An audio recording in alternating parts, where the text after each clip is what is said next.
So cool, man. So if you're ready, I'm ready. I'm ready. Sweet. All right, man. Well, Let's do it. live here with Ant. What's up, man? Pleasure to meet you, man. Nice to meet y'all, finally. Yeah, man. Yeah, it's been a crazy ride with like trying to get people on. I know like it kind of took us a while. Like you reached out a long time ago. Yeah, like a little minute ago, probably over a month. Yeah. But yeah, just scheduling's crazy, and like we only do this like once a week. So Okay. I mean, just like kind of getting people in, it's tough. But we got you here, man. But Appreciate you for having me. Yeah, and so you got a bunch going on. I guess you want to just kind of introduce yourself. Yeah. So basically, yeah, like I said, my name's Ant. From Wilmington, Delaware. Small city in Delaware. You guys from Delaware? Yeah, so we know Wilmington. Yeah. Just start rapping out of nowhere for it just kind of happened. Yeah. Literally one day we just in the studio with my friends and just started rapping. So, but that's really just all I'm doing now, and YouTube on the side. So, really just doing content and making music. So Yeah.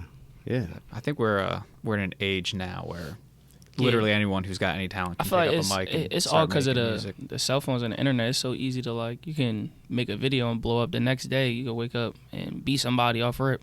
Yeah. So everybody Yeah. just trying to find that like quick way to get rich, I guess. Sure. Yeah. We're doing it. Yeah. Okay. I mean, Yeah, with the literally. podcast, man. I mean, like imagine trying to do this podcast like 10 years ago. Or you make know? your music 10 years ago. Yeah, It'd or make probably, your like- yeah. I mean, like like you like Brashawn has got just a setup in I think it's just like in his house. Yeah, he you was know? just telling me. We was talking about that. He got like a whole setup, learn how to record himself. Yeah.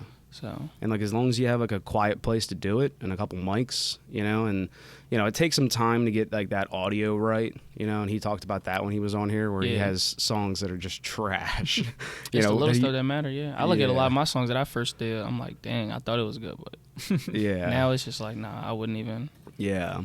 Well, like some of the songs he wished he could just redo just because of the audio quality itself. Like he Yeah. just didn't know exactly how It's it was the going. little things like the mic, certain. It can even be the little things with your voice too. Like some things you learn eventually, like making music. Like, dang, I gotta hit this note like this, or just be like, Yeah. oh yeah, it's just Yeah. yeah. You learn stuff as you go making music. So Yeah. Prashant was saying though, like he can't remake those songs because he like Yeah. lost all the original files. He'd have to Yeah. recreate everything from scratch. Yeah. It's crazy. I had a song like that recently because I was just in Houston. I made a song in Houston like on like a terrible setup, but it was like late night and I made it and I didn't save it because like I just started engineering myself. I'm like, I'm gonna teach myself. I did the whole song. It crashed. The whole everything crashed literally as soon as I got to the end of the song, and I was so pissed off. And they were like, "You didn't save it. You didn't Control S." I'm like, "No, I didn't know I had to do that." So like, I had to go like deep into the settings and find like the audio of me actually recording myself, and I freestyled the whole song. So I had to like write it down in my notes. I got back to Delaware. I'm like, "Yeah, I need to do this whole song over again," and I Yeah. actually just dropped it. So Yeah. Nice. yeah. Yeah, that's the Count Me Out. Yeah, Right? Count Me Out. They actually just dropped on all platforms. Yeah, that sounded good, man. Yeah. Yeah. And are you just gonna like? It seems to be like the way that it goes these days is that like we're in an era of like just putting a song out at a Yeah. time. Like it doesn't really seem like albums hit the same way that like just dropping like an EP or just like And that- one single at a That time. goes back to like what I was saying, like how easy it is to just blow up off your phone. It's to the point now where you can just go on your phone, download BandLab, and make a song on your phone and drop it like that. Like it's so easy like that. So people just putting out so much music. People can just drop albums like that. Yeah. So just like Yeah. that's where I'm at right now. I don't know if I should just drop albums, singles. So I'm just focused on like trying to put out good music. Yeah. I mean, I'm really just trying to do like visuals right now. So Yeah. Well, I mean, dude, speaking of visuals, I love your vlogs. Dude, the one that you guys like just did with going to pick up a Jeep, they track Oh walk or yeah, something. when I picked up my car. Yeah, dude. I was cracking up. Like just the that opening to the video. Oh, like the intros? Yeah, I got that from one of my friends. Like he kind of started that, like kind of doing like the action-packed intros to like kind of show like what the whole video Yeah, about. It kind of yeah. like bring attention so everybody can like watch the whole video. Yeah. so- Yeah, dude, it was like so creative. I had like no idea where it was going. Like if you haven't already watched it, spoiler, but like Oh, you just yeah. end up on you the toilet. you're talking about the one where it ended with me on the toilet? Yeah. Oh yeah, that was to my recent video when my Jeep got totaled. Yeah, that was hilarious. I actually produced like I had the cameraman come do it, my cameraman. Yeah. But I actually produced it. I'm like, all right, so we're just gonna do it like this. Like me waking up to a random call. It's gonna be one of my friends just saying something funny like, where the hell is your Jeep at? And Yeah. then I'm just like, all right, we got to do something funny, like just a regular day. I'm like, all right, I wake up out the car, I walk upstairs, get some cereal, and I'm like, hold up, I'm lactose intolerant. So I'm gonna just do something funny. So after I eat the cereal, I'm just gonna go act like I'm taking a shit. It was just hilarious on camera. Dude, no, it was so good and it resonates so well and it was so well produced. I mean, like, shout out to your camera guy too. He's crazy. Shout out Ali. He's different on the camera. Yeah, it was fun. I mean, and like those are the kind of videos that I love the most. I mean, like I don't know what it is. Like it's just like there's just something about like a vlog and like if someone's doing something cool, like, you know, even with you guys, there was another video with you guys just hanging out. I think actually it was the same video. I think it might have been. Yeah, but just in the dealership. Yeah, it was the same video. Yeah, just chilling in the dealership and stuff. Yeah, it's crazy because like when you're vlogging, anything can happen. That's why when we got the cameras rolling, we got to like record everything because like we're just in the dealership chilling. The dealership, the actual guy that owns the dealership, I think is like Dean Ambrosio, whatever his name is, the Italian dude that owns the dealership. He like really start doing stuff for us. He ordered like subs for us to eat in the dealership, like all this food. Like it was crazy. I'm like, damn. Yeah, so but and cool. Like just like kind of seeing like the hang, like you guys just kind of like talking shit and just like kind of like they even they was like literally letting us sit there the whole time. They let us start at one of the cars that they got there. It's called a Demon 170. Are you familiar with it? Yeah. And they don't ever start them cars. It was like a $250,000 car right now. So it's just like they let us start it up, get in it. Oh, that was crazy. Yeah, I know. I think in the video you guys were saying they were like, can you believe they just let us like start it up and then just shut it back off? Like that's like it's gonna die sitting in this dealership, like these cold starts. But yeah, that was it's fun, dude, and I like those videos. I hope you keep doing more. Appreciate that. And just like whatever, because you're right, dude. It's like it's whatever you're doing. It doesn't really matter. Like if it's just like something simple, you know, you're just kind of like riding around. Like you're doing this. You never know what can happen. Just like vlogging every day. And it's just like we be doing so much like with the car content on YouTube. It's just like every day is just a different day. You never know what can happen. So it's just like something's bound to happen. So something that everybody will want to watch. How people drive nowadays, you're gonna have content. And you know that firsthand. Yeah, literally. Unfortunately. No, that it is. I think that's like the new age of like all of this like content. There's like so many just YouTube creators that are into cars and like made it like I feel like that's like the new wave right now. Like even if you're doing anything on YouTube, like when you buy a car, I feel like that's what people want to see. They want to see like you spend money. They want to see you like that's it's kind of what we were talking about yesterday at work. It's a vicious cycle. If you do a car channel, you gotta like blow up. You almost have to blow up off of like other people's cars if you can't afford one yourself. And then when you get the money rolling in, now you see can spend it. Now money. they want to watch. All right, he bought this car. Let's see what he wants to buy next. Yeah, and so like with you also doing music too, and like the music is a huge part of those vlogs as well. Like that like little B-roll sections, you can like add in your own music and stuff. Like that's so cool. So and so like if you have the time, you have the ability, because I know I've never done a vlog. I certainly would. We talked about it, but y'all would be perfect at vlogs. Y'all got the whole setup. Y'all always talking on the camera. We're pretty close. We're talking about like taking it on the road. We go to like you go to a bunch of drift events, or you want to start going back. Oh, you go to drift events? Yeah. Where at? So I did most of my drifting actually all of my drifting really on Englishtown Raceway. For real? Yeah. So I had a good old time out there. What's your favorite car you drift? So I had an S13 and I had an S14. So the first one I bought it with an SR in it, and it was a beautiful car. And I knew what I had bought. It's kind of a long story, but like I knew what I had bought, but I just like, and I knew what drifting was, you know, and but all I knew is I needed to get into it. But it had an open diff, and I ended up at a Cars and Coffee. You spent on an open diff? Yeah. Yo, what?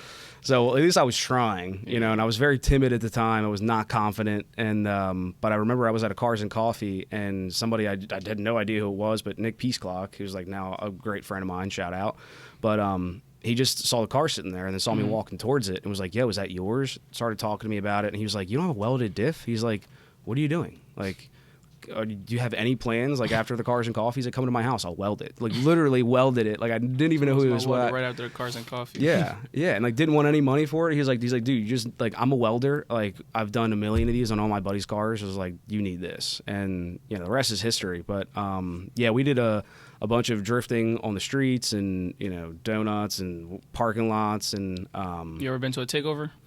I haven't, but I think be a podcast at a takeover. Yeah, I'll bring leave it running to a takeover.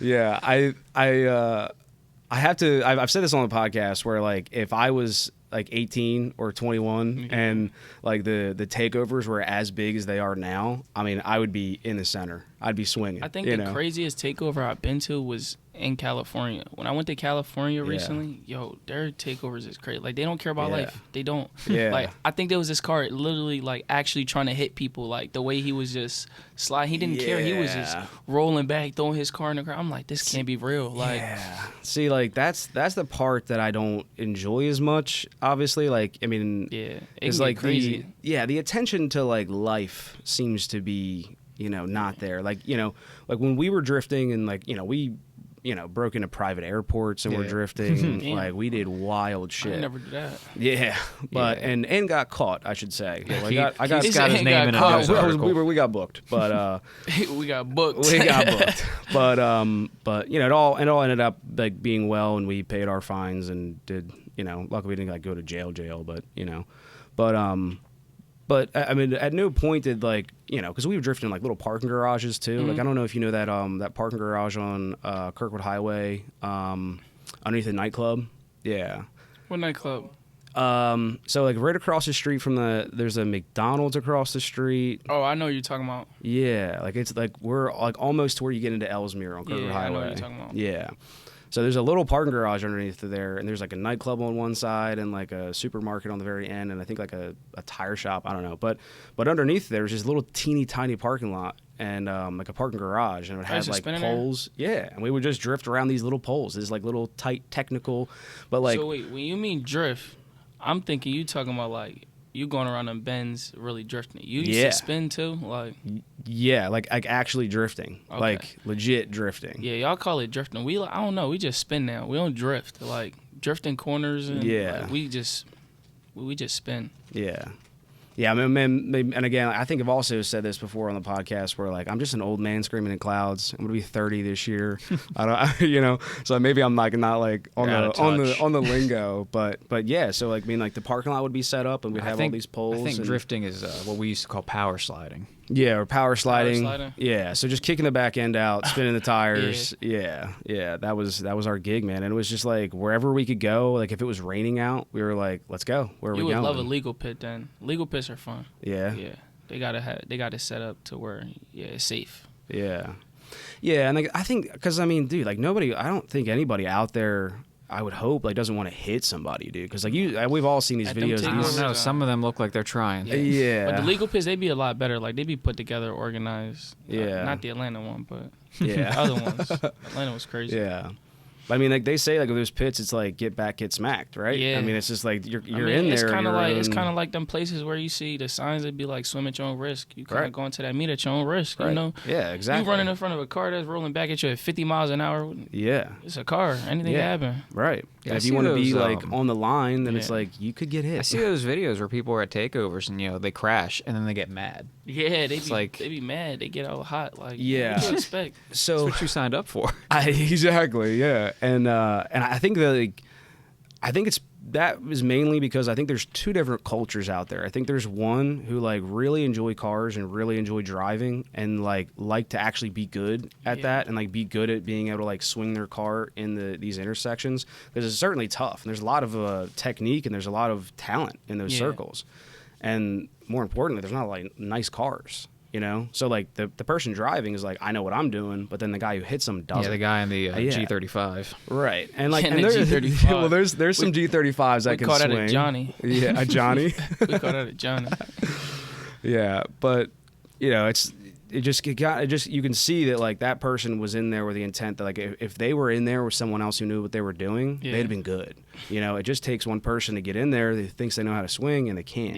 Yeah. And they kind of mess it up for everybody else. And like I think. Maybe you're right. Maybe there's some people out there that like want to hit some people. They want to get that viral video. Definitely. But or they just don't be caring. They don't be caring about their cars. A lot. When you go to them takeovers, a lot of them cars be stolen too. Yeah, that's probably why they don't care. Yeah, they don't care. They just do whatever with it. Yeah, when I went to the Cali takeover, there was a stolen Corvette. They were just beating it. Like, he was banging it in. Like, literally blew up, and they just left it there. Yeah. Like, the engine was leaking engine oil, coolant. Yeah. It was bad. Yeah. Yeah, see, like, dude, if I was 21 right now, I'd be like, dude, where's the next one? Like, let's Oh, yeah. go. They don't stop. You They be know? going till 5 in the morning. See, it starts with the cops chasing them from spot to spot. Yeah. And then eventually, the cops give up. So it just goes till 5, It just 6 in gets the so morning. big. Yeah. Yeah. It'd be bad. Yeah. But I can imagine, man, like what it can feel like being inside of like the most dangerous thing, right? You know, it's like, it's got to be Yeah, wild. I mean, you know, we were not much better No. as kids going to car meets. I don't know if you know the I-95 rest stop.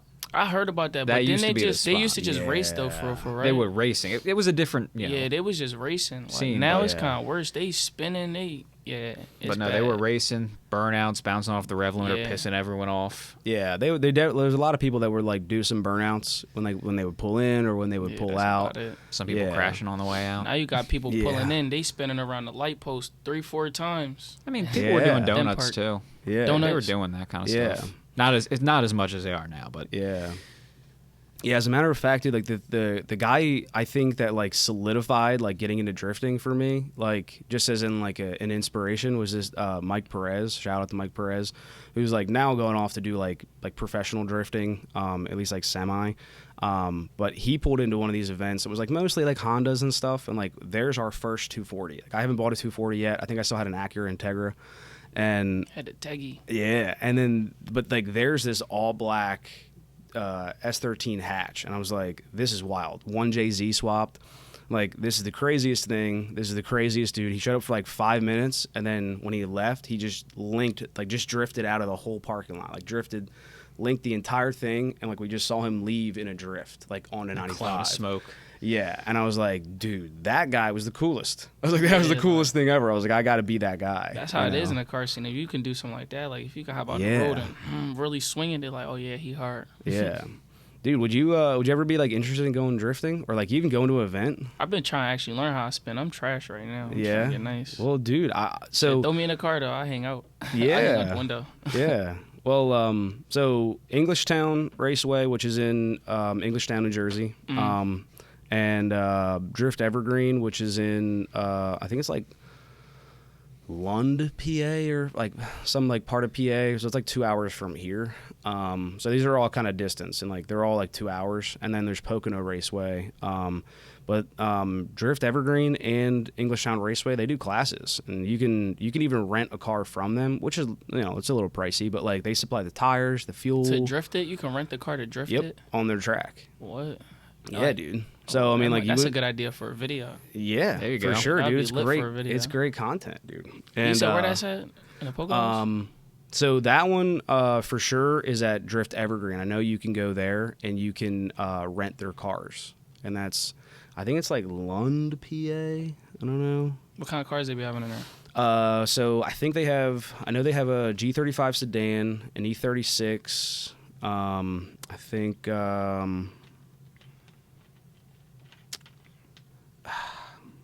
they might have a Z. They might have like a Z? 350Z, but like good cars, you know, like I would legit get a Z cars. just to spin it and beat it. Yeah. Oh yeah. Just to beat it. Like, Yeah. I mean, if there's they're good cars. Like if they already have like if they don't have a clean title already, like that's a good just drift car. Yeah. You know, like why spin not? it till it blow up.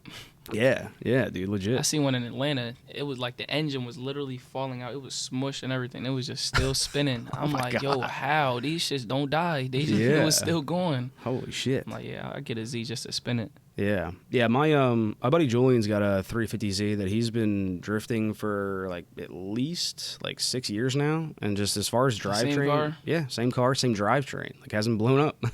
I mean, knock on John wood, just sorry keep bro, rocking. but yeah. Yeah. But yeah, dude. So I mean, I'll definitely, like, before we go, I mean, I'll like show you like the whole schedule, but they have events like going on all the time, and just to spectate, I think it's like $20, Yeah. you know, just kind of get like a vibe for like what they got going on. But I think like the Drift Evergreen stuff, I think like to rent a car, it might be. Of course, with the rental included is $625 Yeah, for 2 I was gonna say, I think it hours. was like $700 is gonna like kind of do you, Holy. but you also, yeah, I I know, mean, it's worth it. yeah, but It is and worth because it. you get like 4 hours on the track, and it's like two. Two. Oh, okay, 4 So I hours think, is $1,200. okay. I mean, Gotcha. how much? Like, can you put your own car on the track? Yeah. Yep. Okay. Yeah, and you could do like a drift school with your own car too. So like if you Okay. had like your own I think car, that was 400. Yeah. So it's like Okay. $400 for the class. And that's really good too because like you're essentially like hot lapping the track, which you would never get to do at an event. There's There's just like 3 on the track. yeah. Yeah. But yeah, like on like a normal like track day, there's just so many people that like you're just kind of waiting in line, you know, before you get to like actually go on grid and start driving. So, you know, it's still fun. It's fun like you're there, like the environment's cool, but like if you just want seat time, you know, to just be able to like just figure it out and just like how does all this work? I mean, like 2 hours is like forever. You know, Yeah. a car can't even go 2 hours straight of just thrashing it, you know, or like you said, maybe it can with the It can 350Zs. once. 350Z. Yeah, it can do it once, right? Yeah. But, yeah, so I mean, definitely would be cool, man. I mean, I'll let you know. I mean, I definitely want to just go out I don't have a car anymore, but I sold all my stuff and then just bought a house and just got lame, you know, and then started doing this podcast and then really realized how lame I was, and I was like, damn, yeah, like I think I do need like some cool shit, you know. Like we had a couple of our buddies on that Do like drifting and track racing. And all yeah, that. and I'm like, damn, like these guys are way cooler than me. I'm like, fuck. So, and it's also like, dude, it's been like 10 years since I've driven, and I'm like, I feel like it's like a reunion. I need to go back, you know. It's like it's crazy, but yeah. So I don't know. We'll see. You know, the hard part's getting the car. You know, so. I think my next car, I might just get a rear-wheel drive car. I want to spin. Try to get better. Hell yeah. But I'm a Jeep person. I like the Yeah. SUVs. Yeah, you had that.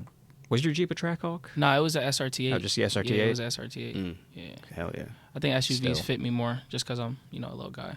I like hopping out the SUV. And like, oh, that's a big Yeah. body. And then I hop out. It's like, damn. Yeah, they are sick. Yeah, we had one that came in, I think, I don't remember whose it was, but I remember like it was like one of the first ones that they like had ever made. The SRT 8s I got to ride in. I was like, yo, this is insane. Well, they had It was SRT wild. 8s way back for a while. Yeah, well, I mean like the new new body style Yeah, that they have. I like that. I was going to have it as a project car, but Yeah. they're nice. I like the SRT 8. You can do a lot to them if you actually like put the time in. Oh Mhm. yeah. Yeah.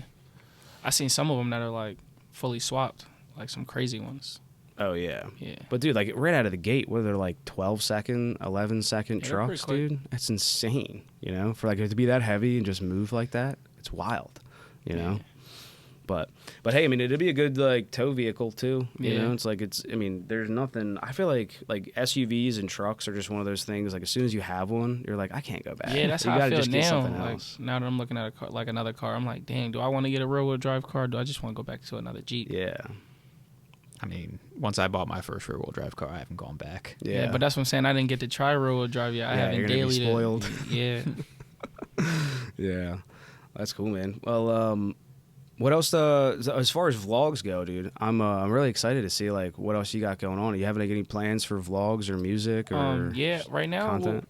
right now, I've just been on the road lately. Like, we've been going state to state, just getting content in other states. Like, Nice. probably like doing, like I was saying, them legal pits. Mhm. There's a lot of like influencers and YouTubers that are like hosting them now, because I feel like that's one of the biggest things is everybody wants to see them pits, but Yeah. legally. So, Right. so the states that's been having them, we just been going to them and it's just been crazy. Like Yeah. thousands of fans there. Like, Yeah. just been easy content.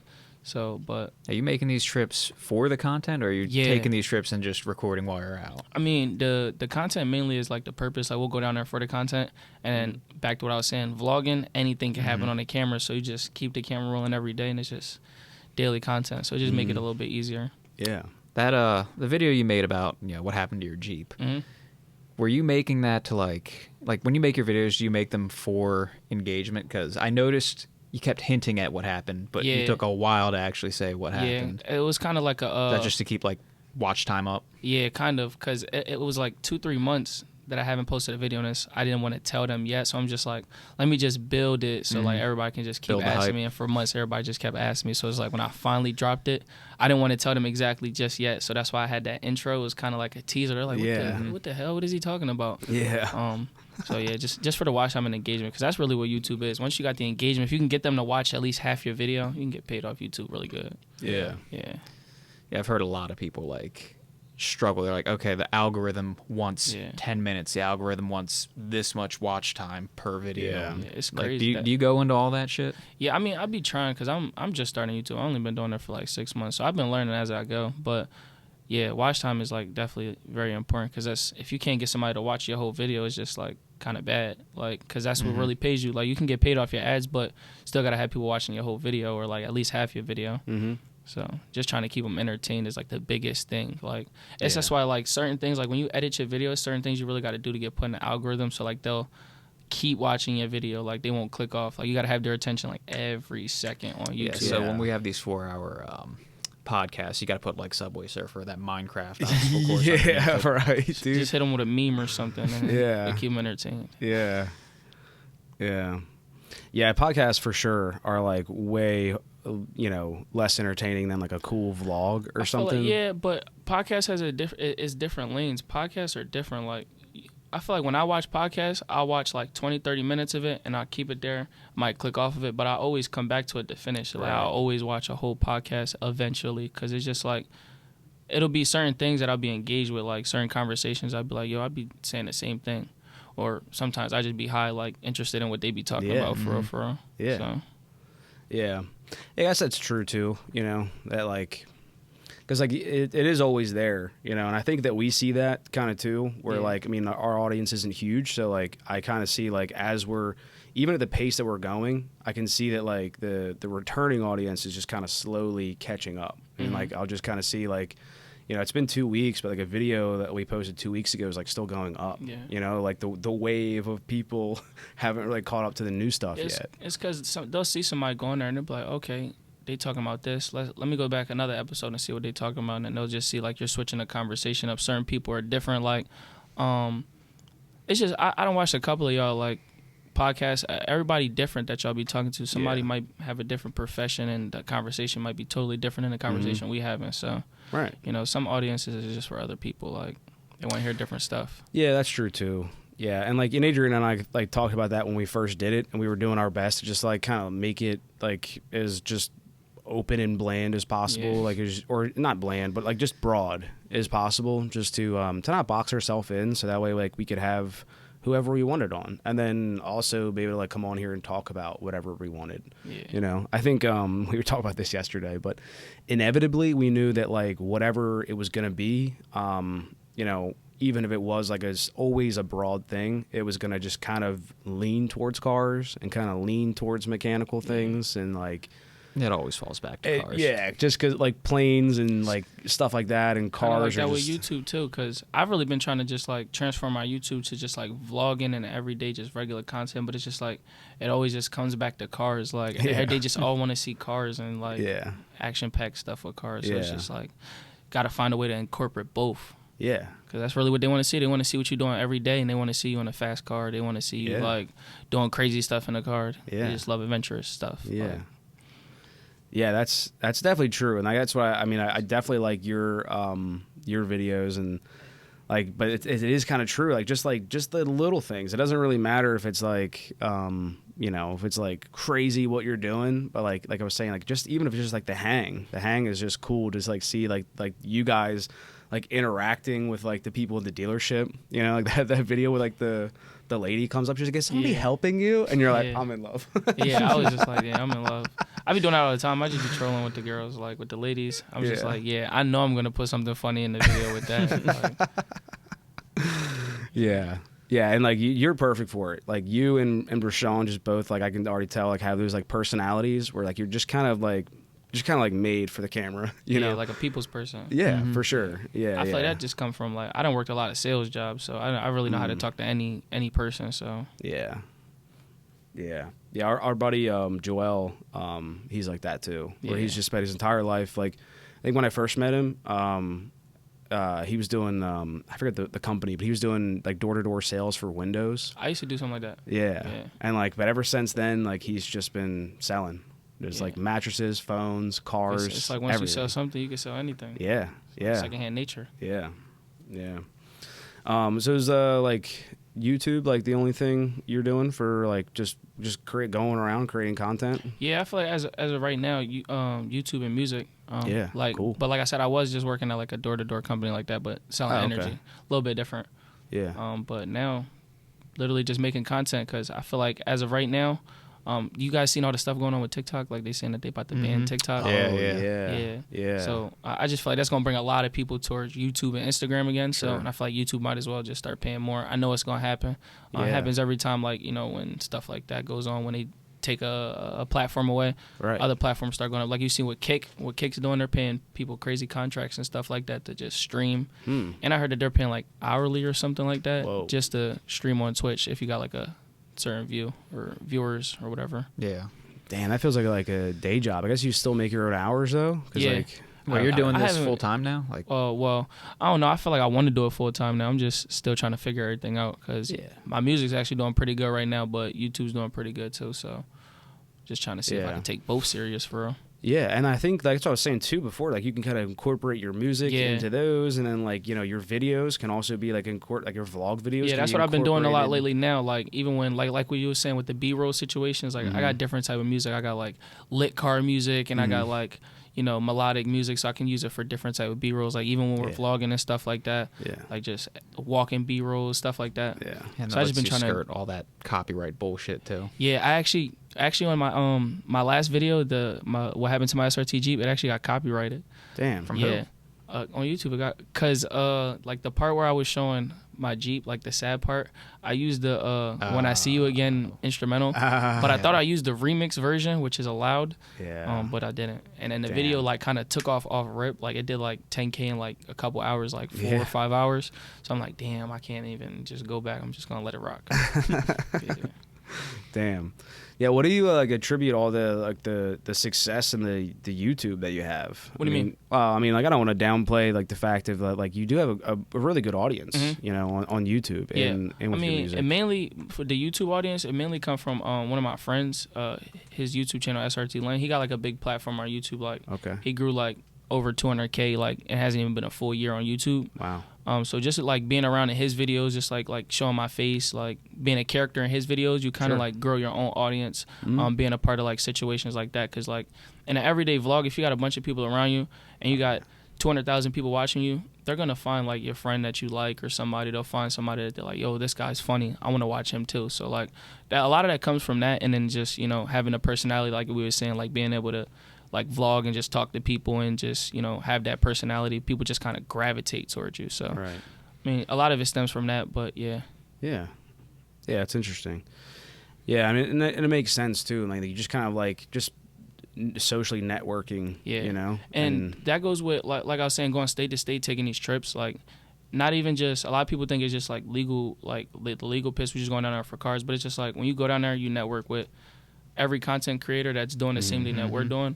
But they might be bigger, they might have a different audience, but you're still networking with these people, you're doing content with these people, engaging with them, so you're gravitating like both audiences together, and now you're getting more people from them and other creators, so like it's just all one big network when you do stuff like that.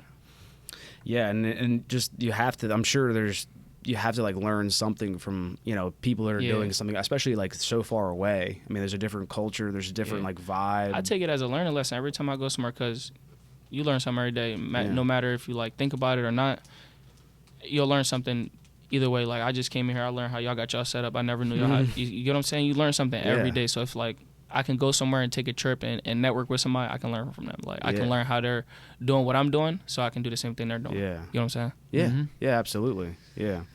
Yeah, I'm interested in that too. We're gonna do a podcast. There's a podcast that this guy does in Delaware, the EP podcast. I haven't seen it. Yeah, it's kind of like more of it's like an interview kind of style like based podcast where he just has like a lot of like business owners and like entrepreneurs, like he's had other podcasters on, I guess this is kind of a business, But he just saw that we were in PA. He just stumbled upon one of our videos and was like, dude, I'd love to collab. You know, like, you come do my podcast, I'll do yours. So we're doing that in May, I think, the middle of May. So it should be fun. But like, it's just an example. Like, we're just like networking. I'm kind of excited to see how he's doing it. You know, like, he's got like a bunch of followers and stuff. And so like, it was that's like, damn. lit. Like even with the podcast stuff, networking. People see you doing your podcast. They might, like you said, have a podcast. Want you to come on a podcast, and now y'all got something in common that y'all both doing. Okay, let's see how they got into doing a podcast. Let's see what brought them up. Stuff like that. So it's just like networking in it, and it helps both of y'all at the same time. You know what I'm saying? Yeah. I mean, I don't know if he's got anything to learn from us, but I mean, maybe. You never know. Like I said, you learn something every day. You might have some knowledge for him that he can be like, hold up, he says something that I'm really thinking about. Yeah. And he might come back to you next time you come on his podcast like, oh, right. I learned something from you. I want to bring it back to your attention. Yeah. You know what I'm saying? Yeah. Yeah, and I think there's got to be, because it seems like his podcast, like I'm just guessing, is like very, I think he has like producers and stuff that do it, and I'm sure, I'm just expecting it to be like kind of like legit, you know, and so like I think, I don't know, I think it was like, it's kind of neat that we're almost, that we're able to do it ourselves. We're so new to this, and we've literally stumbled our way through this entire process. Finding anyone who's already got a podcast up and running, it's like, okay, what's your system? How do you have this figured out? See, you learn from him. You learn something every day. Like, how can I do mine's a little bit better? How can I, you get what I'm saying? Just put that extra effort in. Yeah. Yeah. What do you think about the TikTok ban? And I don't know if like you know any more about what was going on, because I think I don't think it hasn't like gone any just further signed than, into law. It was just signed into law. Oh. So there's like, I think there's like a countdown for. I think it said like 200 days or something like that. Like so like it's legit. Like they have to find like a new owner for the app. I think they have to find a non-Chinese CCP related owner to operate in the U.S. or it's gonna be banned from the App Store. Damn. Yeah, it's crazy. Do you do anything on TikTok? I'm not really too good with TikTok. I just could never get into it. Like it was just, I feel like when COVID hit, I was on TikTok a little bit doing the TikTok dances just because everybody was in the house bored. But other than that, no, I could never really get into TikTok. Like I don't know what it is. Like it just wasn't me. Yeah. It's just like Twitter too. I could never really get into Twitter either. Yeah. Like, you guys on Twitter? Yeah. Yeah, I mean, I'm with you. Like, I have a Twitter, and like we made one for the podcast, but I'm just like, couldn't be bothered. I don't like really relate with the way that you could just kind of scroll through on shit. Like, I don't know. It doesn't make sense. I got a Twitter. I'll check it every now and again, just like see what's going on. Yeah. But I don't ever post. I don't reply. I barely use it. Yeah, I'm just like a sucker for the pictures, you know. I get on Instagram and I'm like, yeah, I like this. Yeah, I like Instagram. That's just my go-to. Yeah, and like TikTok was kind of the same way though. Like I could have gotten involved in TikTok if I didn't already have an Instagram, and I think lazy was all it was. Well, as soon as you signed up for TikTok, your shit got hacked, bro. So and it's just like the TikTok videos, they be on Instagram. Like when I go on my reels and scroll, it'd be a TikTok video. Yeah, I'll see anything that was on TikTok on like Instagram or on like YouTube Shorts or whatever. Eventually. Yeah, we so I decided like just to kind of help the podcast. I was like, well, why not make a TikTok? You know, they seem to do really well, you know, as far as TikTok goes. Like, why not? So the same day I made it, that afternoon my Facebook account got hacked, but not even hacked, but like professionally, just like completely removed from my existence. Like they went in, changed my password. I got an email, and then 10 minutes goes by, and then they had reset all of my trusted devices. Yeah, like email. So all that. Like I like whether it was on my phone, whether it was on like the laptop or like whatever, like anything that I've ever like logged on before, it was like, nope, we don't trust the device. So that means that you can no longer just be like, oh, I forgot my password, and then it'll use your trusted device, and then it'll say like, oh, okay, and then like we'll allow you to reset the password, and so no, none of that. So, it could have been a coincidence, sure. It's probably a coincidence. Probably a coincidence. But I just actually learned something about Facebook. I just heard you can make a lot of money on Facebook. Yeah? Yeah, I heard Facebook's actually paying pretty good. Wow. Was the like their videos? Stories and reels and all with that? the stories and reels and stuff. I might have to get on Facebook. Yeah. Yeah, we post all of ours on there too, which actually like that was the thing. Like I was posting them just on my own Facebook, you know, and like I had like, 500 or 600 like followers, and that was it, you know. But But like to me, that didn't matter because it was just going into the algorithm. So like some of them were doing like a couple thousand views just as like a short, you know. Yeah. So I was like, all right, like whatever, it's exposure, you know. YouTube Shorts is good too. Do y'all be doing YouTube Shorts? Yeah, YouTube yeah. I be watching them on action, like just laying down on YouTube late night. When I don't even want to watch a full video, I just go on Shorts and just be scrolling through them. Yeah, I do the same thing, like the shorts, and honestly, like, sometimes like with like certain, like I also use it for work, and so sometimes like for work, like if I'm like Googling something or just like kind of like brushing up on some like terminology or technology, YouTube gonna have it. Dude, YouTube's gonna has everything. YouTube University, you only got to go to Google. You can go to YouTube. YouTube gonna help you before Google does. Google search has gotten fucking terrible. Yeah, it's all a little ads. messy. Yeah, ads, and you got to scroll down just to press the first one. Yeah. Yeah. So you're from Delaware, right? Yeah, Wilmington, Delaware. Okay, cool. And always been in Delaware? Yeah. I mean, I lived a couple places. Like I moved to Florida for like 2-3 years. Okay. Came back, lived in Newark, Newcastle. Okay. But originally from Wilmington. Yeah. Okay. Yeah, Adrian and I are from Bear. Yeah. Just a little out the way. Yeah, a little bit. Yeah. I have some family members that live out there. Yeah. Yeah, but we went to Wilmington for God, what do you even call it? Intermediate school? Yeah, like 5th and 6th grade. Yeah, so Bayard. Y'all went to Bayard? Yeah. That's in the trenches. Yeah. Yeah. That's crazy. We had one friend that lived like in the heart of Wilmington as well, that we would go to his house often. Bro. Yeah. That's crazy. Remember what street that was?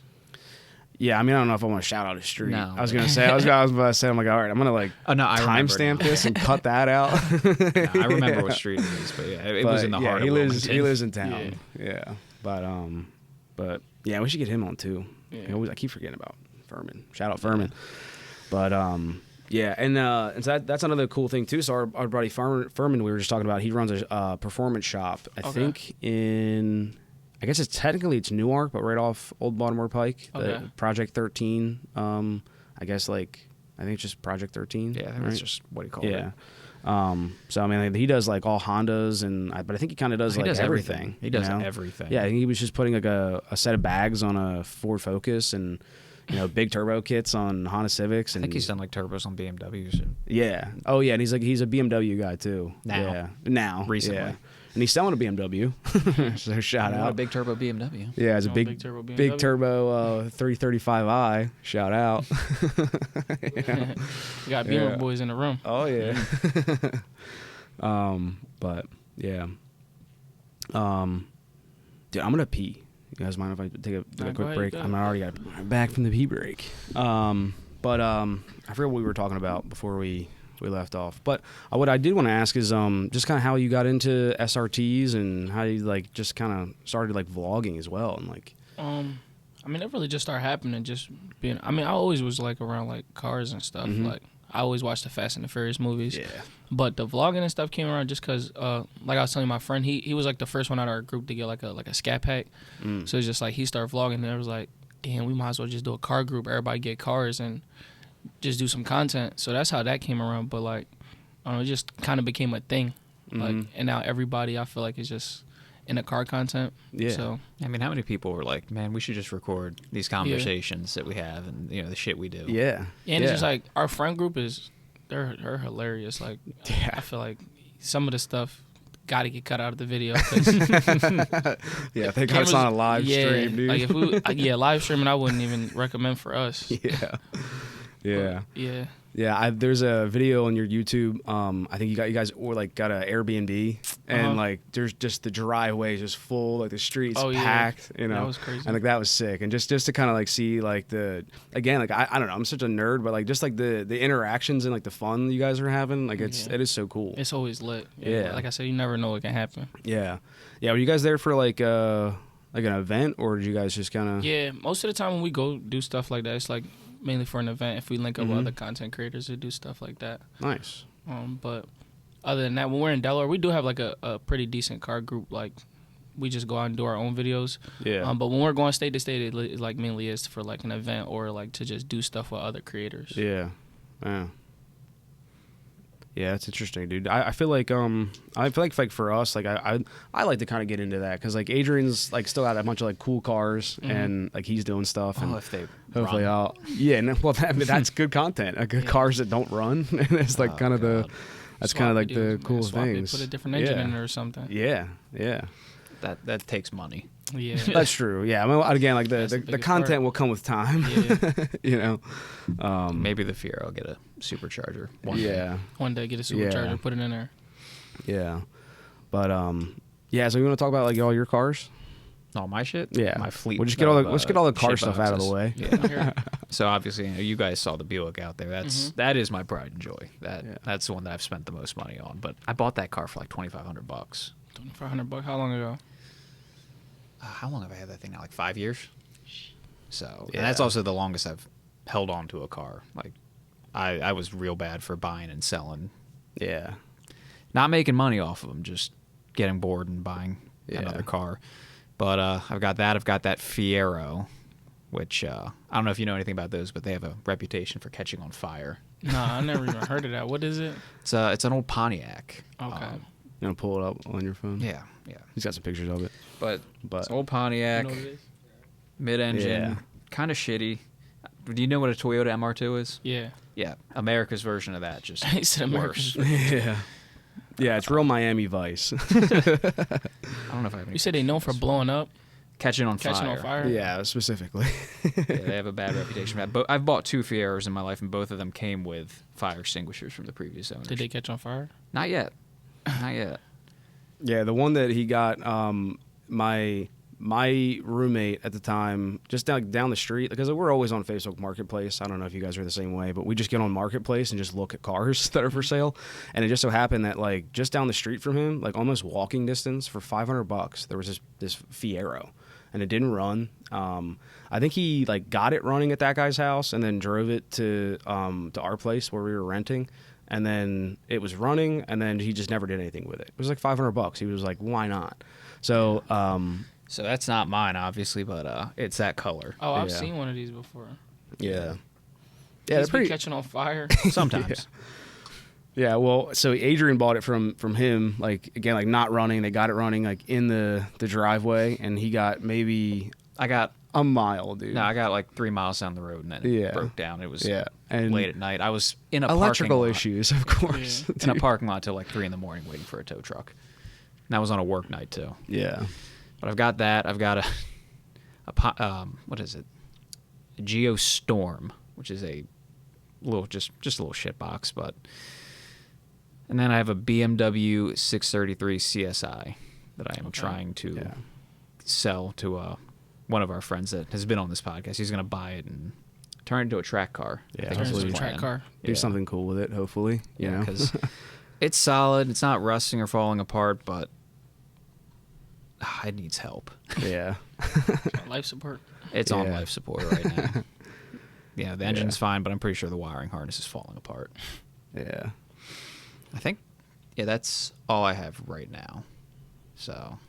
Yeah, I got nothing. I'm lame, dude. I'm so lame. But I'm getting there. I think what I'm going to do is like I'm going to end up getting a drift car and just kind of making a little project, and then slowly I'll get like a truck and a trailer and just kind of make it my little hobby. YouTube that.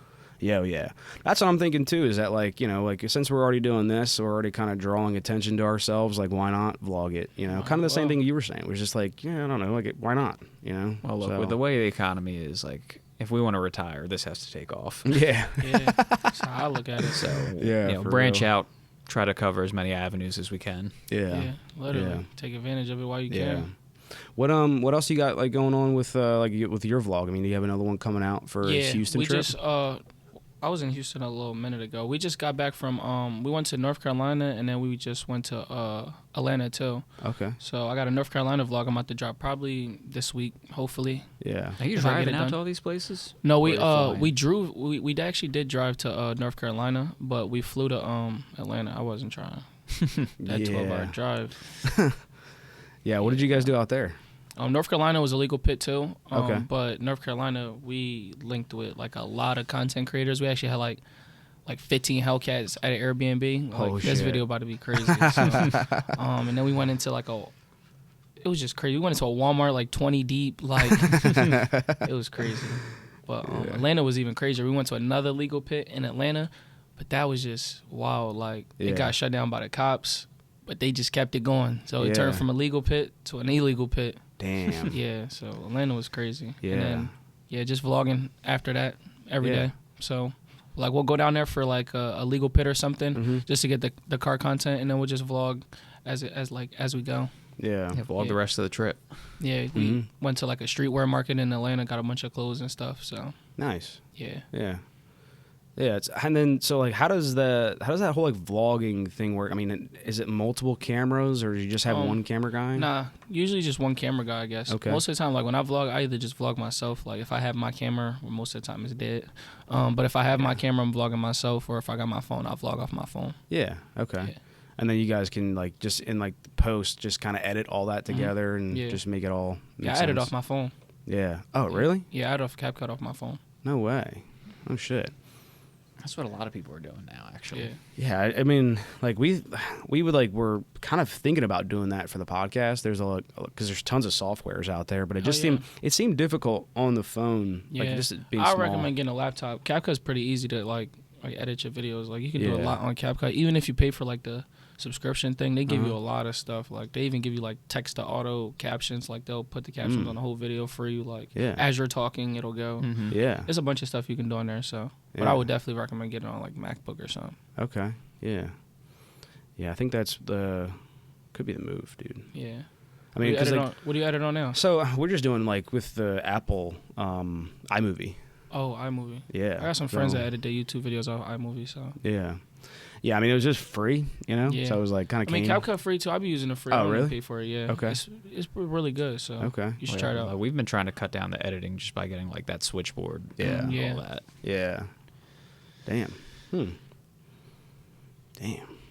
But yeah, CapCut might be good for if we do want to do anything on the road. Yeah. That's what I usually, like, it's really good. Like, when I'm doing trips, I can kind of, like, edit as I go, too. Yeah. Because, like, on that North Carolina trip, we went to North Carolina, and, like, 3 days later, went to Atlanta, so it's kind of hard to, like, I had a video in North Carolina, then we got to go record more, and we're recording every day. Yeah. So it'd be hard to, like, edit and record. So, and so, like, also, like, storage. I mean, not to, like, just kind of, like, that's another thing. Whole like lowdown on this. That's the only thing. That's the only down part about like recording and editing off my phone is storage.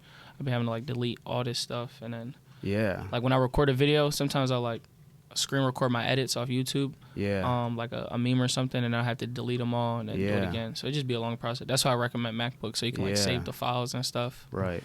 Well, even that, like we have a shitload of SD cards because we're running out of storage on that thing. Yeah, external hard drives, like kind of option like that. Make sure when I go to Atlanta this weekend, I'm prepared. I'm coming with 3 batteries, 3 SD cards. Right, yeah, and like there's like backup battery pack things you can plug in. Yeah, for sure. Yeah, battery bank. Yeah. Oh yeah, battery bank. Yeah. Yeah, it seems like a lot of work, you know, and like, I mean, how do you find, like, do you find that it, like, doing all these vlogs takes away from the process, or do you think it kind of, like, adds to the process of, like, so, like, you know, like, if you're, instead of being present and just kind of enjoying what you're doing, do you feel like you kind of, like, have to, like, make the vlogs work and feel like you're kind of losing out on the experience doing it, or is it? Like, what do you mean? So, like, I mean, I guess...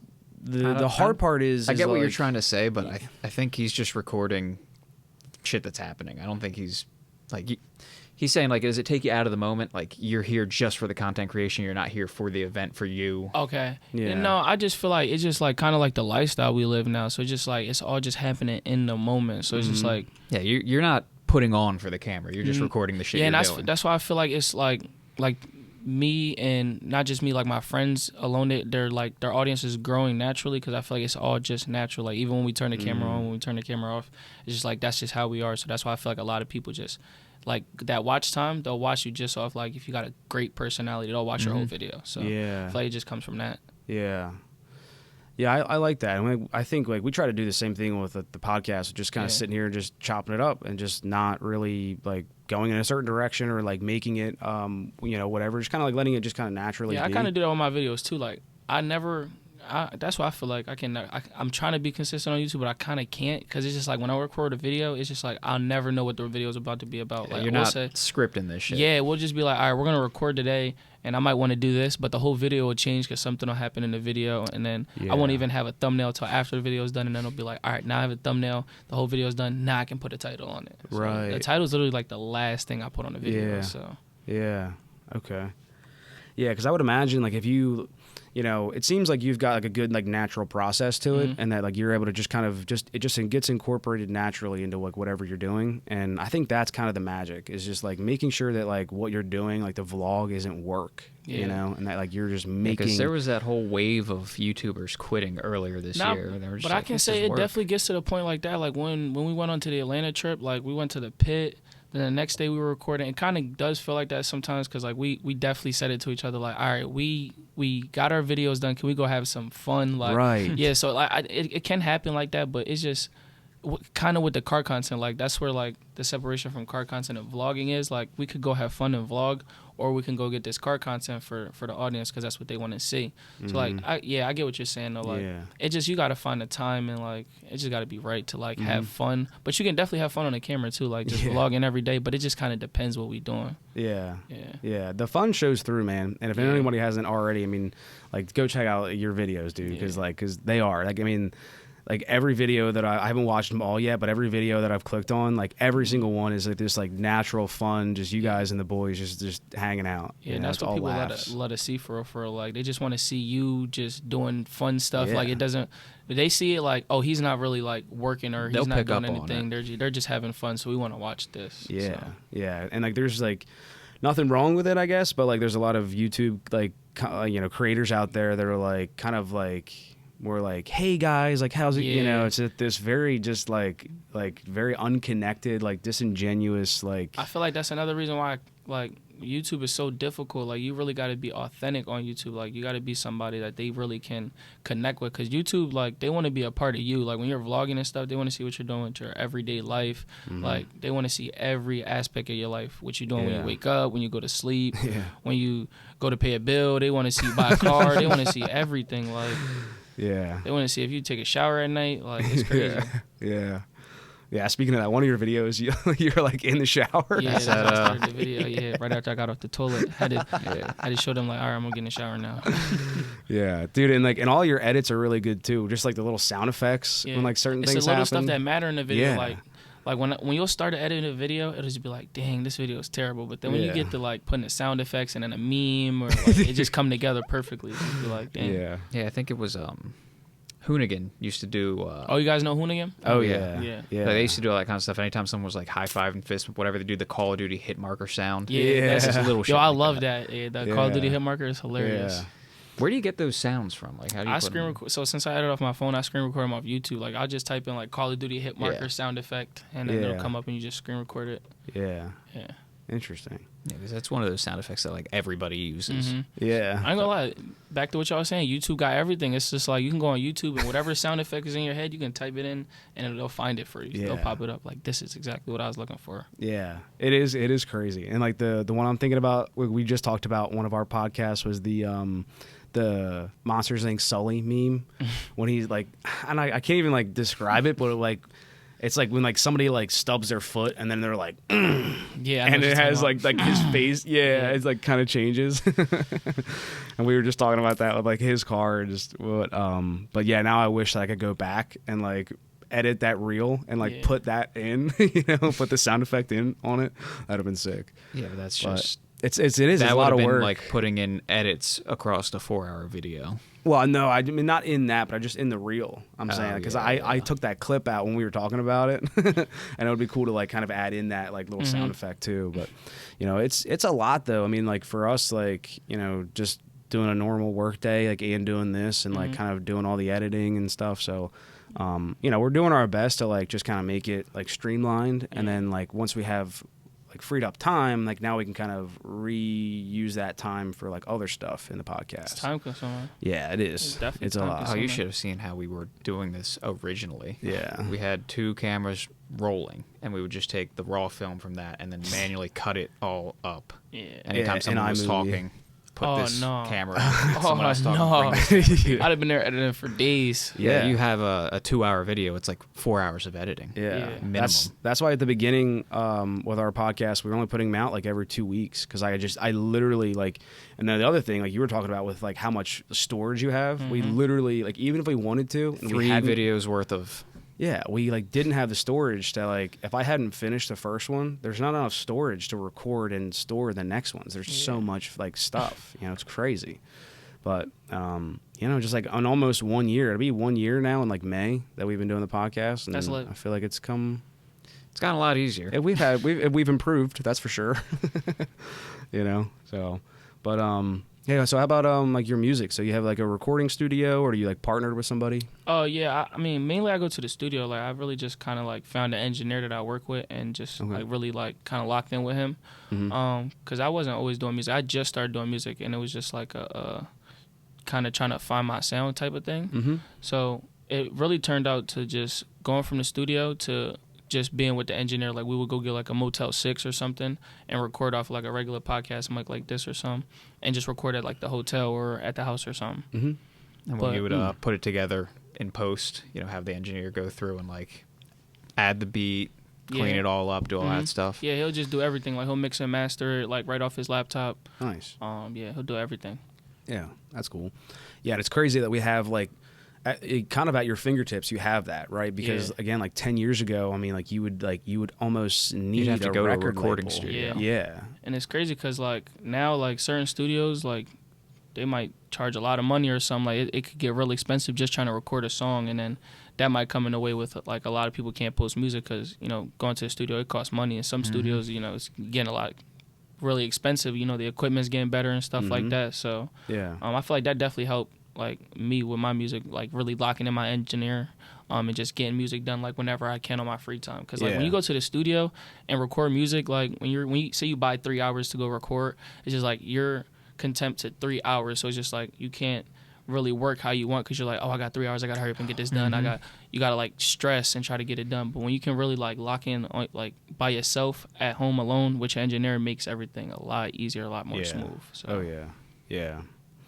Yeah, and if even if like you could get to a point too where like, I mean, you're probably always gonna need that engineer, but even if you can just kind of like just have a little setup at home where you can just kind of get the reps out, you know, just knowing the song and just kind of playing with the beats. I've been big on that now. So like even when I do go to the studio and we're not even like recording at the motel or wherever at the house, like when my engineer's working, doing whatever he's doing, I'm paying attention to everything, like everything he's doing, just because I'm trying to learn now. So that because eventually I do want to do everything on my own, so I don't have to depend on the engineer. Like just so I can have like songs ready whenever I want. Like if I'm in the mood to go record a song right now, I can just you know, go in my room and record a song. Yeah. So. Yeah, and that seems to be like we've had a few artists on, and that seems to be the thing is where like that inspiration hits, and it has to be like either write it down or like it's just like certain moments. It could be anything that happened in a day. Like I find that happens to me a lot. Like I could just be in a car, like looking out the window, and then just be like, hold up, I'm singing something in my head. It's just like, oh.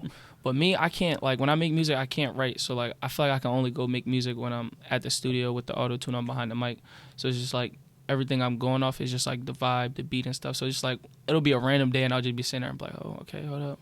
Let me just put this little note in there. And then I'll actually start a song like that. Like I'll just write one line and then start a song with one line and then just freestyle the whole song. So yeah. Wow. Okay. Yeah, and like, you know, like it seems like the hook, you know, is like that main part. Like, you know, like Rashawn was talking about, he's like I have like a million hooks. He's like I like making hooks for him is like the easiest part. Yo, me too.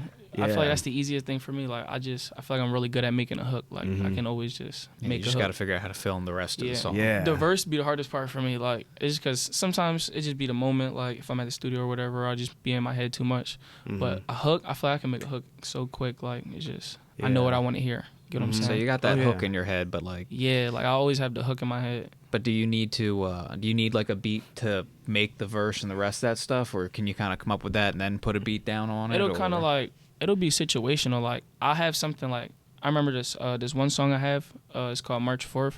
I had this song kind of written, like I had like 4 lines, but I didn't know what kind of beat I wanted to do, and I asked my cousin, I'm like, yo, I want to do this song, but I don't know what kind of beat, and I like kind of like freestyled it for him right there, like as I'm reading it. He's like, all right, do this beat that got no beat drop, just guitar.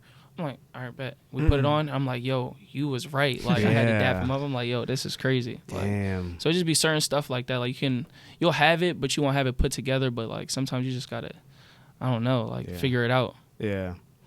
Yeah, that creative process has got to be so fun too. Like just that little moment that you're just talking about, like where you do make it, and like, and they were like, holy shit, like what? You didn't even expect that to happen. It's like art. Like at the end of it, you just be like, damn, I just put all that together, and like this is the finished process. Like it'd be crazy. Yeah, like creating something is wild. Yeah.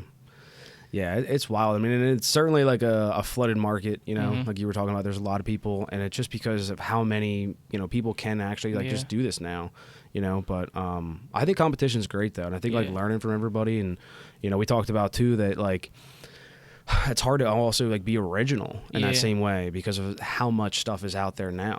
I mean, it really just comes from like you know, a lot of people listen to a lot of people, and like no matter what, when you make music, you know what you like to hear. You've listened to music your whole life. You're kind of like, even when you pick a beat, you're like, okay, I want to do an NBA YoungBoy beat. I want to do a Lil Durk beat. You get what I'm saying? Right. Like, so you just like, you kind of already have that, but it's just all about putting your own spin on, like being original with it. Like, what are you talking about? How are you saying it? How you're delivering it? Just got to kind of like find your own lane with it. Right. Yeah. Yeah, and like in, you know, specifically like original, I feel like that also kind of has like a different like perspective, because like everyone's always been inspired by like the people before them. Yeah. You know, like the hip hop from the 90s, like that was really like, that was kind of it. You know, we were like kind of learning more from like the R&B from like the like the 80s, and like it was the 90s that really just kind of started like hip hop and rap. You know, and I feel like I feel like I've listened to every kind of music. Like I kind of grew up like that with my dad. He literally was playing everything, R&B, country. I'm talking about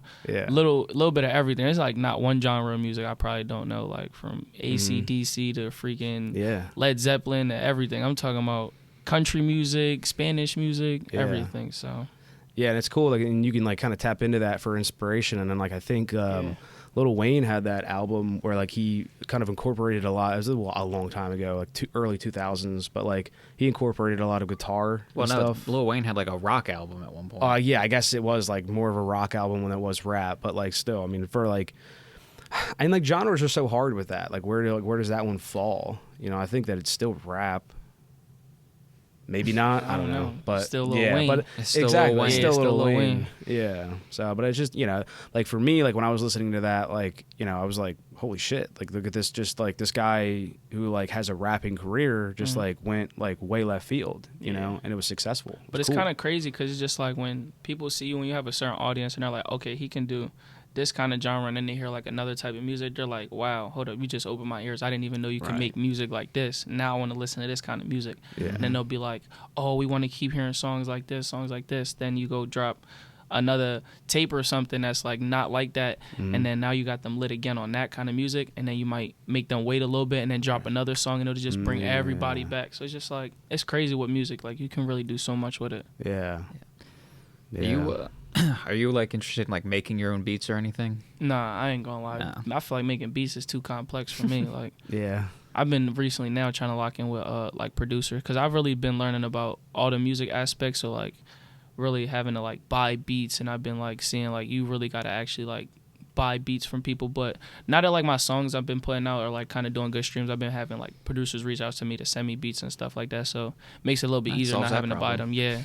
So. Yeah, and I could see that also kind of like inhibiting like the creative process in a way too, because like if it's not streamlined, like you're gonna miss out on a lot of the experience, and you can kind of burn yourself out like worrying about all the little nitty gritty details of like making your own beats, where like you're like, you just kind of want to experience it. You want to just like get some completions of songs, and then like you said, like as you go through, you'll learn a lot of like the instrumentals and like how to like set everything up. You just kind of learn as you go along, and maybe one day like you'll have it all. Maybe one day I'll sit down. I've actually seen like somebody make a beat, like one of my friends in Houston. His name was Sean. He make beats, but it's just like when I seen the process of making the beat, I'm just like, I gotta stop. I feel like I was getting lightheaded looking at everything that was going on. Yeah, like well worth the money. Yeah. And then the same thing with like songwriters. I mean, songwriters in every genre today, I mean, that's a very successful career. And it's for a reason, because, you know, a lot of times like, you know, that creative process, or just having the natural talent of being like someone who can sing, you know, or like even somebody who can like there's writers for comedy, you know, there's people who are really, really funny. Like they know what's funny and they can write funny shit, but like they couldn't stand up on a stage and just like go perform it. They're just not that personality. Yeah, exactly. You know, they're just, like you're saying with songwriting, they can't sing. Yeah, exactly. So like they can't really sing. It's not really like kind of their thing, and they don't want to be on stage. Like that's a whole performance, you know. And so, you know, like there's definitely like those avenues for a reason, you know, and then a lot of that stuff can like kind of inhibit that creative flow. You know, if you're just so worried about creating beats, you know, you don't come up with like the new ideas and then the new hooks and, you know, stuff like that. Being creative is like the most hardest. That has to be the hardest thing when making music. Like probably like the creative process, like to when you're sitting there, like even the first line, you're just like, all right, how can I make this first line different than the other 30 first lines I just did? Just like that creative process really got to hit you. Yeah. I mean, I say this to like every musical guest we've had on here, but you know, I got the utmost respect for anyone who can create music, because I can't even make a simple melody. If I try, it just ends up being something I've heard before. That's like back to what I was saying, like freestyling, I feel like it's a lot easier for me. Not saying it's easier in general, because people are different. Some people write, but freestyling is just a lot easier for me, because it could just be like I was telling you, I could be in a car one day and I might get a line, something I was thinking or feeling at that moment. It's easier for me to make something like, all right, if I'm in that moment, I'm probably making a song about something I'm going through or something that just happened or something like this. So it'd just be a lot easier to like, all right, I'm going to start this song off like this, and I'm going to create this whole song about this topic. So I really be in tune to like doing stuff like that. Like if I have a song title, I want to make the whole song like revolving around this first line, this topic, just so it can make sense. You know what I'm saying? Yeah, absolutely. Yeah, dude, and that's like a real talent of being able to like kind of take your emotions and your ideas and like put them into words. And not just put them into words, but put them into words that flow, rhyme, all that. Yeah, that's crazy. That's something I can't do. Yeah, it's a true talent. Actually really hard, because I feel like I find myself one day saying like, I'll go to the studio one day or make a song or whatever, and then the next day I'll be like, yo, that song was really good. I'll never be able to make another song that good again. Like, how did I do that? Like, I'll just be like, dang, down with myself. Like, I can't do that again. Like, and then when you just go to the studio and it happens again, it's just like, all right, the whole creative process is starting over again. It's just like, all right, it's fulfilling at the end. Once you like make a song that you really like, it's crazy. Yeah, I can imagine that feeling of completing like something like creative, like a new song, and then be like, okay, cool, and I'll do it again. And it's like, fuck. Yeah, it's just like, damn. Right, you sit there like, damn, I really made that. I don't think I can make that. Yeah, you gotta do it again. I get that feeling a lot. Like, I just be like, dang, I don't know if I can do that again. I don't know if I can sound like that again. Right. Yeah, it just be crazy.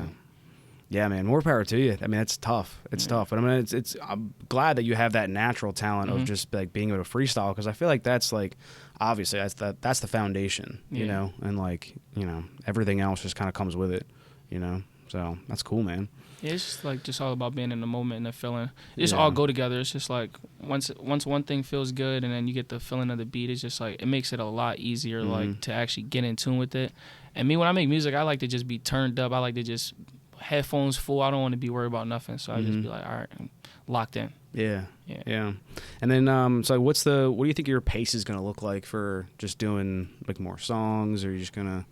Right now I'm just trying to at least like build my catalog. Like I'm just trying to like have a lot of songs that are ready, just in case I just like, you know, one of these songs blow up, so I can just put a project out. But mainly just trying to build my catalog of songs. I just want to keep recording, getting a lot of songs mixed and mastered. Because I actually just started working on my album. Trying to get it done by like either the middle of the summer or the end of the summer, towards my like birthday or something. But yeah, just want to get this album done. But mainly as of right now, I'm just trying to get visuals out for the couple songs I do have out, so like we can get them streams up. You know what I'm saying? Yeah. And like you said already, I mean that like those are like so important like for songs. I mean, like people love music, but like if you can attach like a cool music video to go along with it. They want to see you. That's like the biggest thing. Like they want to. You can have a good song, but if you like don't put out a visual, you don't see like you gotta put the song into like something that they can like feel and see. So it's just like if you can get a crazy visual to go to a really good song, that song could take off. I think that's just kind of how internet content is today. Like no one's big on just audio anymore. They want to see something to go with it. Yeah, they need the visual. Like it just multiplies the song for real. Because a video, I feel like they'll come back and watch a video more than they'll replay the song for real. They're like if somebody sees something in the video that they really like, they'll play that video for their family members, their friends. They'll be like, oh, you gotta look at his video, watch what he did in his video, or watch this part of the video. Or like say you got a music video with like a bunch of people in it. This person know this person know that person. They're gonna see this person in the video like, oh look, I was in this video. Or then they're gonna show their friend like, look, so and so was in this video too. So it's just like they're gonna keep watching it. So yeah, no, for sure. Yeah, and I think it also just makes it like it makes it legit as well. You know, it makes it like a real thing. It solidifies it. Yeah, yeah, and I remember like of course I also felt that way with like Prashawn. Like I remember like it was a couple years ago I think when his first video came out, but like I hadn't talked to him just after high school.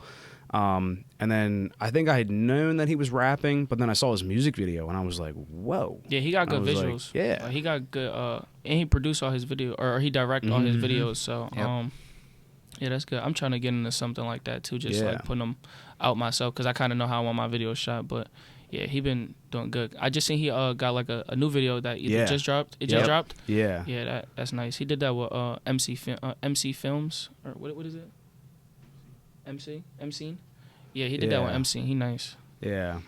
Yeah, I might even like try to get him just back on to just talk about it, you know. But yeah, that video was pretty cool with him on the golf course, you know, just nice. Like cool visuals, you know, it works. Good effects. I think having a music video is just like one more thing to put you above the people who aren't doing that at all. Yeah. Yeah, and you know what else too? Like it also like, you know, without that video that he has to go along with his new song, I mean, like how else does he promote it? You know, he can screenshot the album cover, which was also sick. But you know, but being able to have that whole music video and just like being able to like post clips of just this like 2-minute song, like I mean that's like there's tons of content, you know, and that's like that exposure, you know, that you're talking about. I've seen that all over Instagram too. Like anytime someone's dropping a new album or a new song with a new video, like 20 of their reels in a row are just like that's what I'm on right now. Song. I'm just reels been like generating me a lot of streams right now lately, because I just what I do is once I make a song, if I really like it or whatever, I'll make you guys familiar with Trailer? I'm familiar with it from you, honestly. Yeah. So I'll make a trailer. It's kind of like TikTok, where you can just like put your song on there and like make a bunch of videos, and it'll like cut it up and make you kind of like a little small music video. Oh, okay. Cool. So I just be doing that, and I'll promote or I'll just put them on Instagram without even promoting them, and like just put a bunch of hashtags on it, and they just been going crazy lately. Oh, wow. So I'm about to just start spamming reels, just so like people can like, it's kind of just like a mini music video. So like, since I'm not putting out no music videos right now, I'll just give them like a mini snippet to one of the songs of me just dancing, turning up with all my friends to the song. So and give them a little feeling of it. Yeah, that's a good idea. That's cool. I never heard of that. That's pretty cool. And it's like a good way, like you said, just for the to start out, you know, because you don't want to like overload yourself just with like there's little kind of nitty gritty details when you're just trying to be creative. Yeah, that's cool. Yeah, that's another thing. Just trying to be creative with the reels too. So like, one of my reels, I just to the song "Count Me Out" I just dropped. I just had like a bunch of my friends, like we're in like a penthouse Airbnb in LA, and I'm just like, all y'all stand right here, I'm gonna stand on top of the table, we're gonna do this for the intro just so everybody can watch the whole reel. And it actually got, my new reel has more watch time than any of my other reels right now, so they're watching it longer, so it's pretty cool. Hell yeah, dude. It's little stuff like that they care about, that they want to see. They're like, oh, he's around all his friends, it look pretty cool, so let me watch the whole reel. And just standing on top of a table is just immediately grabbing. Like, I remember when I watched it, I was like, yo, like, I don't know. Like, there's just something about it. Pull you in, and then it's like the hook of the song. So it's like, oh, this is pretty cool. Let me watch the whole thing. Yeah, that's sick, man. Wow, I'm excited to see like all the new songs, man, and this album that's coming out. It's gonna be sick, man. I don't know too much about what I'm doing with the album. I don't know what I'm naming it, when it's coming out, but definitely working on it now. At the end. I know it's gonna be somewhere in the summertime, but I don't know what I'm doing with it. I'm trying to put it all together, get songs ready. So. Yeah, that's cool. Definitely want to have some videos out before, at least 2-3 videos out before I drop the album. So yeah, cool. And then you think your camera guy will be the producer for that, or is he's really like, he does camera stuff, but he doesn't really shoot music videos. So I got this guy in Houston. He does crazy VFX. So I'm really just gonna have like my cameraman shoot the videos, and I'm just gonna like send them to the VFX guy, have him like cut it up, edit it and stuff. Because my cameraman, he really just did like, shoots videos for like YouTube and like camera setup. I mean, photo shoots and stuff like that. So he doesn't really do too much. So he's good for the angles and like frame and everything. Angles crazy, and he really blew up off of like Instagram Reels, like doing a lot of like the TikTok songs and the sounds you hear. He's doing a lot of them on like the Instagram Reels, and they're going crazy. So damn. Yeah, that's cool. Yeah, and then also like just like other like cameras and all like the other processes that it takes like to do all that stuff, like the softwares and whatnot. Yeah, could be a lot, but yeah, it's cool. Yeah, it's sick, man. What else you got going on, dude? Is this just kind of letting the music thing be what it is? Yeah, I feel like I've been having a lot of people just like really telling me music should be one of my main focuses. Just because I feel like a lot of people where I'm from, they're not really like rapping or making music. Well, let me not say that. there's a lot of people that are doing it, but it's just like I said, a lot of people are not doing like different stuff. They don't really like have an authentic sound and stuff like that. So like coming from where we come from, like we don't have no rappers, basketball players, none of that. So like when you have like a little bit of like a like buzz doing something, it's just kind of crazy where we're from. You know what I'm saying? Yeah. So really just want to make that my main focus if I can. But yeah. Dude. I mean, I like it. I like it, dude. And now, and like today is like we're in the age where like that success it's there. Yeah. And that path to success is there. It where can it take wasn't. one song, one video, and all it takes is one set of eyes to see you. And that the day and age we live in right now, you can get rich off your phone. It's crazy. It's crazy. You can wake up nobody and turn into somebody the next day off of one post or whatever. Yeah. It's crazy. The path to fame has never been more accessible. Yeah. It's like literally like at your fingertips. I think I just seen like a poster or something like it's like 49% or something like that, correct me if I'm wrong, like of the population right now. It might just be in the United States or like trying to be like influencers or creators. I think I did see that. Yeah, it was something like that. Like a big percentage of the population trying to be like creators and stuff. Yeah. So yeah, I mean, it makes sense. I mean, like, you know, sometimes like that scares us, like, or at least me as like an old man, you know. But I think that like there's a lot of people that are gonna try. I think there's only gonna be like a few people that are gonna be successful, you know, and then like everyone's gonna try basically. And there's only gonna be a few that are like gonna be like able to push through, like find that success and then move on. And so like, you know, because we always worry like, we're like, who's gonna like, you know, keep the lights on? Who's gonna, you know, be the trash guy? I mean, it's kind of like that too with creating. Like even now in like the position I'm in right now in life, like if I want to like pursue like influencing, doing YouTube and music and stuff, it's kind of like you got to sacrifice a lot of stuff. Like just like life don't stop after I'm still doing what I'm doing. Like I still got to worry about bills. I still got to worry about stuff like that. So it's just like you kind of got to make that sacrifice for certain stuff. Because back to what we were saying, like at the day and age we live in right now, you like it's to a point where you can have a buzz right now and tomorrow you could lose that buzz. So it's just like you got to find that moment to where you take that chance and you take that risk so you can just blow up, because you never know what can happen. You can get on you could go on No Jumper podcast next week, or you could go on, you know, any other podcast and you might get that one chance and it really blow you up. And y'all podcast is like doing numbers every day now. Y'all getting crazy special guests. Y'all interviewing different people every day, and it's just like damn. That easy. Yeah. I think it goes like pretty quick. It can go pretty quick too. Like a lot of times, like you were saying, where you're like, it's like, okay, we were creative, now do it again. You know, like how like you can have like these like hits of success, but it's like, how do you recreate that? Yeah, how do you recreate it? That's the biggest thing. They want to see what you're doing next. It's just like, all right, you got this crazy music video, you got this nice song. What's next? You drop another music video, drop another video, drop another song. They want to see it. Like, what do you have next for us? So that's like the biggest thing. You gotta be consistent with it, and you gotta be consistency is like the biggest thing. That's why I feel like a lot of people that are doing the YouTube stuff, like if you can really be consistent on YouTube, and you have that watch time and you have the audience, you can really make a lot of money. Like, cause it's just like being consistent and having consistent views is crazy. Like you're telling me I can drop a video 1 week and I can have 200K people view this video. Like, I need to do this again. Let me do this again in 3 days. Like, it's crazy. Yeah. Damn. Not only that, but like something that we were struggling with at the beginning with the consistency is like you disappear for like a week, people forget about you. Yeah. You're it gone. gets scary. Yeah. I kind of was like that on YouTube. Like when my car first got crashed, I'm just like, all right, dang, my YouTube channel is done. I'm not a YouTuber no more. I give up.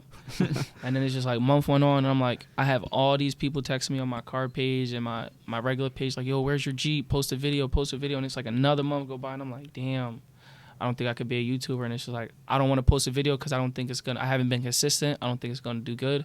But when I posted it, it did pretty good. So it's just like, dang, it just goes to show like, they'll watch it even if like, you know, anything's happening, what's going on. It's just about that, like that personality and having people engaging your video. So like if you can keep them watching, it's crazy. Yeah, and it shows too. Like, you know, you have a pretty big following, but also that like you have good followers. Yeah. You have like you have a true like followers that do actually enjoy your content. It's crazy. Like taking these trips that we was talking about. Like it's crazy to see that people do actually like support like me and a lot of the people around me, like the stuff that we be doing. Because it's like when we're going to North Carolina, Detroit, Atlanta, we're going to these legal pits. There's hundreds, maybe thousands of people, and then we're having 20, 40 people come up to us, take pictures with us. Like, oh, we watch the videos every day. It's just like crazy. Like, wow. That's wild. I didn't even know. How'd I get here? Yeah. I think North Carolina probably was the craziest place. Like, Atlanta was definitely crazy, but North Carolina with the support was probably the wildest thing I've ever seen. Like, it was probably like maybe 1,000, 2,000 people there. As soon as we got to the legal event, it was just like swarms of fans. Like, I couldn't even go enjoy the event. I was just like, dang, all these little kids coming up to us to take pictures and stuff. What? I'm like, yeah, this is crazy. That's surreal. Even like grown men, they're like, oh, bro, I'm in Atlanta. I went to like a streetwear market. It's just I'm shopping, looking at some clothes and stuff. I got this 6-foot dude walk up to me like, what's up, bro? I'm like, you know me? He like, yeah, bro, I watch you all the time. I'm like, oh snap, what's up? This is crazy. Yeah. I'm like, dang, I didn't even know. Damn. Yeah, that's got to be surreal. Yeah, it don't feel real. Just like, dang, you know me? What's up, bro? And I mean, you're 21? Yeah, I'm 20. About 20? I'll be 21 in July. Yeah, that's crazy, dude. Yeah.